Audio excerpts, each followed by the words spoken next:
Vous allez dans n'importe quel service de cardiologie, vous posez la question à n'importe quel médecin, le cholestérol, ça bouche les artères, il faut prendre un médicament pour faire baisser le cholestérol le plus bas possible et ça va nous protéger. Mais la réalité, la vraie vie, ça n'est absolument pas ça, c'est archi faux.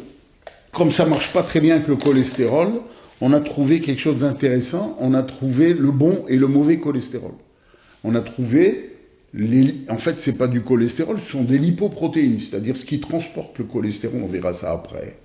Donc vous avez le bon cholestérol, qui est le cholestérol lourd, de haute densité, qui est transporté au foie, et le vilain cholestérol, qui est le cholestérol léger, de faible densité, qui va se déposer dans les artères. Et c'est un scénario absolument merveilleux. C'est hollywoodien, quoi, comme scénario. Le remake de Règlement de compte à OK cholestérol.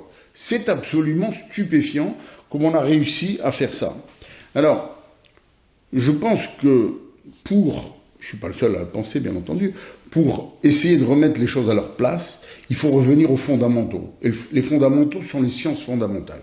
Pendant les 2 premières années de médecine, des études de médecine, nous faisons ce qu'on appelle les sciences fondamentales, c'est-à-dire l'histologie, l'anatomie, la biophysique, la biochimie, la physiologie, etc. C'est tout ce qui va servir de socle à la connaissance de la pathologie, des soins, qui est le métier de médecin. Évidemment, ces sciences fondamentales, c'est formidable pour passer ces examens, mais après on oublie tout, on oublie 90% parce que ça ne nous sert pas vraiment dans la pratique. Je mets au défi un médecin de réciter ce qu'il a appris en biochimie, par exemple, sur le cycle de Krebs, qui est le cycle d'oxygénation, ou sur les cascades biologiques qui fabriquent le cholestérol dans notre corps. On a tout oublié, c'est évident. On ne sait plus rien de tout cela. Alors moi-même, j'avais tout oublié, bien entendu. Et j'ai eu la chance de rencontrer d'abord les livres, puis après les personnes, le docteur Michel Delorgerie, le chercheur au CNRS, le professeur Philippe Evin, qui a écrit aussi des ouvrages. Et là, j'ai refait mes connaissances, si on peut dire, sur le cholestérol. C'est quoi le cholestérol? On imagine, encore une fois, que le cholestérol, c'est une graisse, c'est ça, machin. C'est pas ça du tout. Le cholestérol, c'est un cristal. C'est du cristal, c'est-à-dire que c'est un élément dur, ferme. Et ce cristal, il a plein de fonctions, mais il a d'abord une fonction essentielle. C'est de servir de pont rigide aux membranes de nos cellules. Ça, c'est la première fonction essentielle. Ce cholestérol, c'est la brique avec laquelle on va fabriquer et rendre rigides nos cellules. Ce cristal est absolument insoluble et on ne peut pas s'en débarrasser. Il a été découvert dans les selles biliaires en 1750 et quelques par un chimiste français, peu importe. Mais ce cristal, il a fallu longtemps avant de découvrir à quoi il pouvait bien servir. Donc rigide, il rend rigides les membranes cellulaires de nos cellules. Si on n'avait pas ce cholestérol, on serait des mollusques. Et probablement, il n'y aurait pas d'espèces humaines, on serait encore au fond des mers et des océans. Le cholestérol, c'est la vie. Et c'est tellement important que tous les organes de notre corps fabriquent du cholestérol. Et on fabrique eux-mêmes leur cholestérol. C'est pas l'alimentation qui nous apporte le cholestérol. L'alimentation n'apporte que 15 à 20% de notre cholestérol. Tout le reste est fabriqué à l'intérieur de notre corps par les différents organes. Alors comme les organes ne savent pas tous faire assez de cholestérol pour leurs besoins, on a un organe qui s'appelle le foie, qui est une véritable usine et qui fabrique du cholestérol, qui va envoyer à travers le corps pour aller apporter du cholestérol à tous ces organes que l'on a besoin. On a constaté que quand on diminue l'apport alimentaire en cholestérol, notre corps augmente sa fabrication endogène. Ça veut dire que diminuer le cholestérol dans l'alimentation ne sert strictement à rien, puisqu'on va augmenter la fabrication du cholestérol du foie et qu'on fabrique nous-mêmes. Donc voilà, déjà, rien que là, au départ de la biochimie et de la physiologie, c'est absolument inutile de faire baisser le cholestérol et les régimes alimentaires ne servent strictement à rien.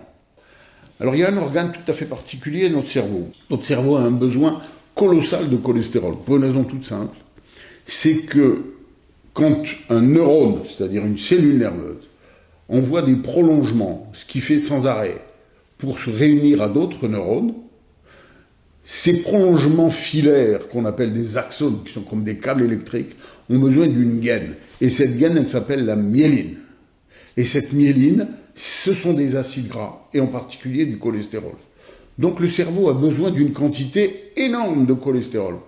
Sauf que le cholestérol sanguin ne traverse pas la barrière hémato-encéphalique, la barrière des méninges, et il ne peut pas aller dans le cerveau. Et donc, le cerveau a des cellules spéciales, qui s'appellent les astrocytes, et qui fabriquent elles-mêmes le cholestérol dont les nerfs ont besoin et dont les neurones ont besoin. Donc c'est vraiment quelque chose de fondamental. Il faut bien comprendre ça. Et quand on n'a pas assez de cholestérol, eh bien le cerveau va très mal. On a des troubles cognitifs, on a des tas de... Parce que les connexions, le passage de l'influx nerveux ne se fait plus ou se fait extrêmement mal. Donc, il y a une maladie où on perd sa myéline, tout le monde connaît, c'est la sclérose en plaques, où la myéline se dégrade et disparaît, c'est une maladie inflammatoire, et on connaît les dégâts et les séquelles des poussées de sclérose en plaques. Donc, c'est essentiel, il est absolument vital pour notre cerveau. Et comme a écrit le docteur Michel Delorgeril dans un de ses ouvrages, pas de cholestérol, ça veut dire pas de membrane cellulaire, pas de cellules, pas d'organisme viable et vivant. Autre caractéristique unique du cholestérol dans notre corps, il est indestructible. Ça veut dire quoi? Dans notre corps, on a des tas de systèmes enzymatiques qui vont dégrader les lipides, les graisses, les protéines, les sucres, les enzymes, etc. On va dégrader les médiateurs chimiques. On a des systèmes enzymatiques qui dégradent, qui éliminent, qui dégagent, enfin, etc. Le cholestérol, on n'a aucun moyen de le détruire. Il est là toujours en permanence. Donc qu'est-ce qu'on fait? Eh bien, il est au foie. Il est éliminé dans la bile, il fait partie des selles biliaires.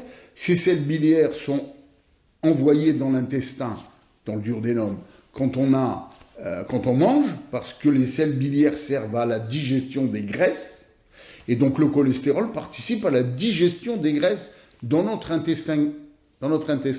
Ensuite, ce cholestérol, une partie va être réabsorbée, une partie va circuler dans l'intestin, et là il va être récupéré pour être ramené au foie par un système très complexe qu'on appelle le cycle entéro, comme intestin, hépatique, comme foie. Donc ils vont être ramenés au foie.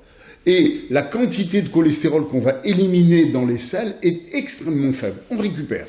Le cholestérol, on le récupère tout le temps parce qu'il est vraiment essentiel à la vie, on en a besoin absolument. Et pour circuler, il a besoin de transporteurs. Alors les transporteurs, c'est un peu comme des camions-bennes qui transportent le cholestérol, et pas que le cholestérol d'ailleurs, et d'autres choses. Premier élément, ce que nous mangeons, le cholestérol que nous mangeons dans les œufs, dans la viande, etc., il va être transporté par des énormes molécules qui s'appellent des chylomicrons. Et dans ces chylomicrons, espèce de camion-bennes qui transporte tout ça, il y a du cholestérol, mais il y a aussi des protéines, des virus, des bactéries, des produits toxiques, des métaux lourds, tout ce qu'on peut avoir dans notre alimentation, les pesticides, etc. C'est les chylomicrons qui emmènent tout ça au foie.